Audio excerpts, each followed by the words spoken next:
benissimo, yes, lean on your elbows. Now keep straight your shoulders, quindi tieni le spalle aperte, su, sollevate, anche un po' più così, guarda. Brava, perfetto. Okay. Però devi lasciare cadere la testa. Drop your head. Yes, wonderful. Quindi rimani qui, dritta, però abbandona la testa, falla cadere. Brava, perfetto.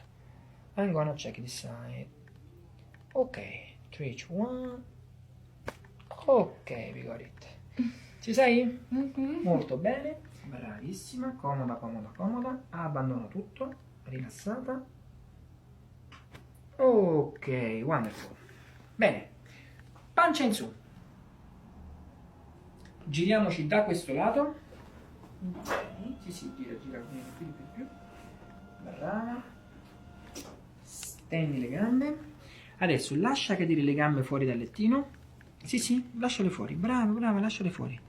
Più rilassata se ce la fai. Ok, abbandona un po' di più le gambe. Brava. Con calma, yes. It's not easy because she's a little stuck here.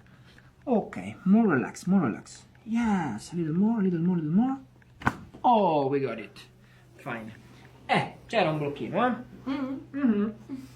Infatti dobbiamo fare una tecnica in più. We have to make a little approach more. Yes. Ok, more relaxed. Wonderful. And we go. Ok. Yes. Lascia cadere completamente le gambe. Più rilassate, anche l'altra. Falla cadere fuori. Brava, più rilassata che puoi. Abbandona. Ok, ci siamo. Brava. We are going well. Tutto bene? Benissimo. Allora, non mi dai fastidio, eh? Tu rilassati. Bravissima. Comoda. Brava. Ne facciamo un'altra. Abbandona tutto. Brava. Se ce la fai l'ultima. Ok. Un po' faticoso? Mi vede più bene qui. Ti dà fastidio davanti. Ok. Però si sopporta. Sì. Dopo cambiamo tecnica così te lo faccio meno fastidiosa. Yes, it was just bothering a little because of the breath, but we are going to change the technique. It's not a problem. Ok, giù le gambe, abbandona tutto.